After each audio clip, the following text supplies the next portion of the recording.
కూడా వాస్తవం కాదు అని చెప్పి చాలా స్పష్టంగా వీరు ఈ జ్యుడిషియల్ రిపోర్ట్లో, కమిషన్ రిపోర్ట్లో స్పష్టంగా చెప్పారు. ఎందుకంటే ఆ రిపోర్ట్ని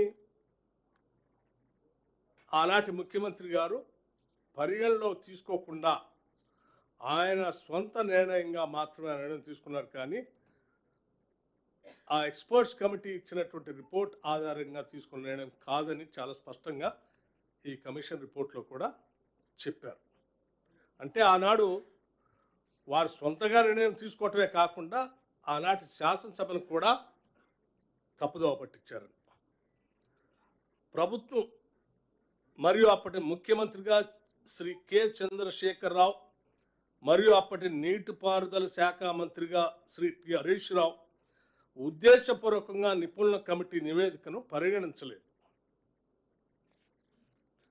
అట్లాగే అప్పటి రాష్ట్ర ముఖ్యమంత్రి రాష్ట్ర ప్రయోజనాలకు వ్యతిరేకంగా వ్యవహరించారు మరియు వేల కోట్ల ప్రజాధనంతో నిర్మించిన 3 బ్యారేజీలను రక్షించడానికి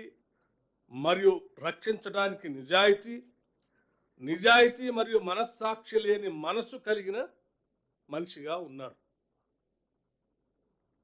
అట్లాగే వారు ఇంకా కొన్ని అంశాలు స్పష్టంగా కూడా చెప్పారు. ప్రణాళిక, నిర్మాణం మరియు నిర్వహణలో అప్పటి ముఖ్యమంత్రి ప్రమేయం మరియు సూచనలు అక్రమాలకు కారణం మరియు ఫలితం మరియు ఈ 3 బ్యారేజీలకి ఇబ్బంది. అంటే వారు చేసినటువంటి ప్రణాళిక, నిర్వహణ, అప్పటి ముఖ్యమంత్రి యొక్క ప్రమేయం, వారి సూచనలు, వీటన్ని కారణం ఈ 3 బ్యారేజీలకి ఈరోజు కలిగినటువంటి ఇబ్బంది గల కారణం.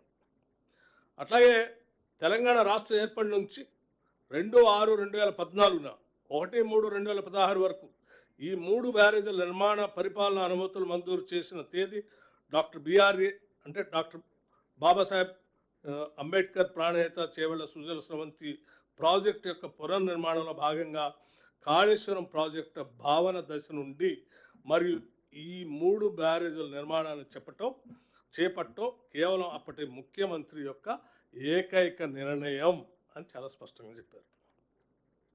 తుమ్మిడిహట్టి వద్ద నీటి లభ్యత లేదని ఆరోపించడం సరైనది కాదు అని కూడా చెప్పారు.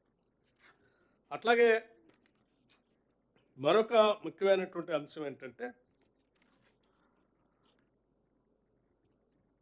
మేడిగడ్డ, అన్నారం మరియు సుందెళ్ల వద్ద బ్యారేజీలు నిర్మించాలన్న నిర్ణయం మంత్రి, నీటిపారుదల సంబంధించినటువంటి మంత్రి మరియు ముఖ్యమంత్రి యొక్క ఏకైక మరియు వ్యక్తిగత నిర్ణయం తప్ప ఇది ప్రభుత్వానికి సంబంధించిన అధికారిక నిర్ణయం కాదు అని చాలా స్పష్టంగా చెప్పారు. దీంట్లో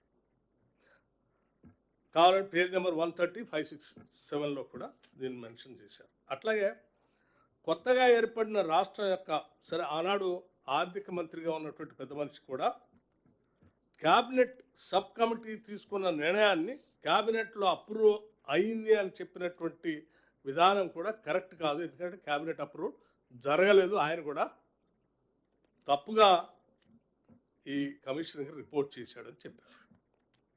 అట్లాగే అంటే ఆనాడు ఈటల రాజేందర్ గారు ఆర్థిక మంత్రిగా ఉండి క్యాబినెట్ అప్రూవల్ అయింది అని చెప్పినటువంటి విధానం బయట చెప్పడం కానీ కమిషన్ చెప్పింది కూడా కరెక్ట్ కాదని చెప్పారు. కొత్తగా ఏర్పడిన రాష్ట్రం యొక్క ఆర్థిక ఆరోగ్యాన్ని కాపాడటంలో నిబద్ధత మరియు సమగ్రత లేకపోవటాన్ని ప్రదర్శించారు ఈటల రాజేందర్ గారు అని కూడా చెప్పారు. అట్లాగే ఈ ప్రాజెక్టు సంబంధించిన కీలకమైన ఆర్థిక నిర్ణయాల గురించి కూడా తెలియదని చెప్పడం కూడా కరెక్ట్ కాదని చెప్పారు. అట్లాగే మార్చబడిన అన్నారం మరియు సుందెళ్ల ప్రదేశాల్లో back water studies, tail water rating curve, GD curve మరియు జియోఫిజికల్ ఇన్వెస్టిగేషన్ వంటి కీలకమైన అధ్యయనాలు జరగలేదు అని కూడా చాలా స్పష్టంగా చెప్పారు. సరైన క్షేత్ర అధ్యయనాలు మరియు పరిశోధన లేకుండా మరియు వివరించలేని ఆలస్యంతో డిజైన్లు తయారు చేయబడ్డాయి.